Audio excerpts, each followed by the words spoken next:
بسم الله الرحمن الرحيم.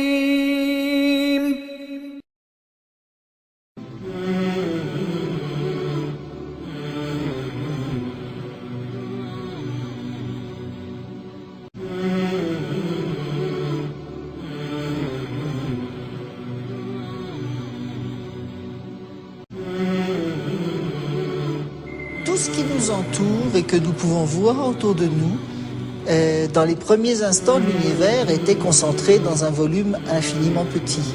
Oh oui, c'était contenu dans une tête d'épingle. Oui, c'était tout petit.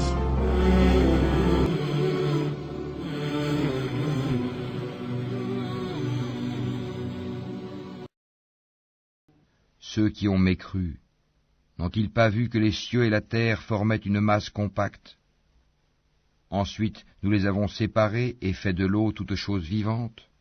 Ne croiront-ils donc pas? Donc quand vous dites que l'univers était petit comme une tête d'épingle, et même moins que ça, vous imaginez une tête d'épingle dans un espace infini, je pense. En fait, il n'y avait pas d'espace infini. D'accord? La tête d'épingle était petite, mais en fait, c'était l'univers.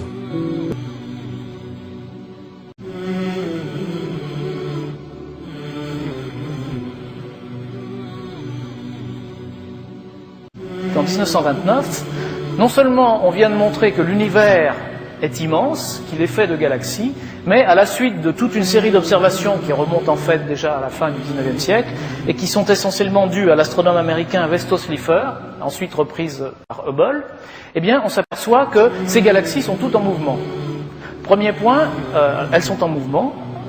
Deuxième point, elles sont en mouvement toujours d'éloignement, aucune ne se rapproche, il y a quelques exceptions mais qu'on comprend très bien et qui finalement n'ont pas guère d'importance dans ce schéma.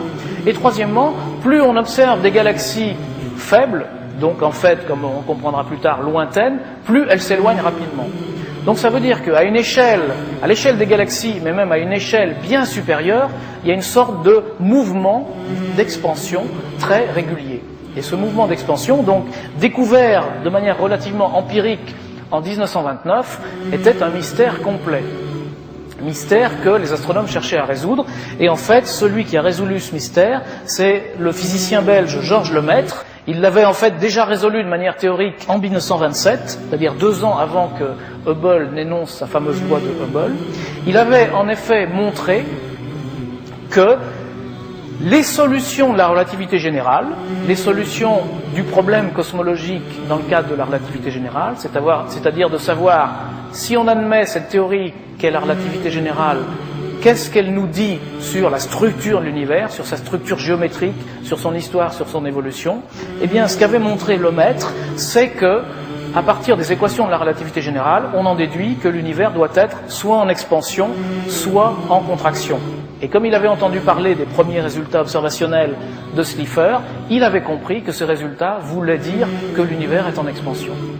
Mais il avait publié ces résultats donc en 1927 dans une revue belge que personne ne lisait, donc personne n'était au courant. Et en 1930, en 1930 surtout, les astronomes qui n'étaient pas au courant de cet article de Lemaître se demandaient bien ce que voulaient dire ces résultats. Et en 1931, à la suite de toute une histoire où Georges Lemaître a envoyé son article à son ancien professeur Eddington qui finalement l'a publié et en a fait la publicité, tout le monde se rend compte que les résultats de Lemaître expliquaient parfaitement cette expansion. Et pour être complet, il faut signaler que le russe Alexandre Friedmann en 1922 avait trouvé les mêmes solutions de la relativité générale. En tout cas, dans les années 30-31, la communauté astronomique comprend vraiment que l'univers est en expansion.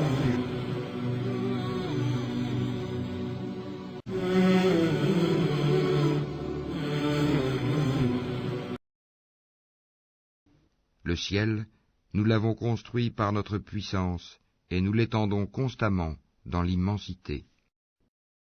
En tout cas, dans les années 30-31, la communauté astronomique comprend vraiment que l'univers est en expansion.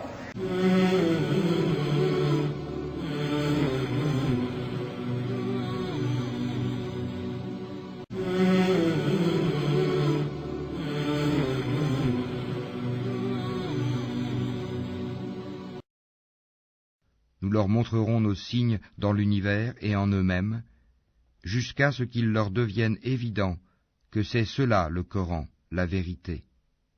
Ne suffit-il pas que ton Seigneur soit témoin de toutes choses?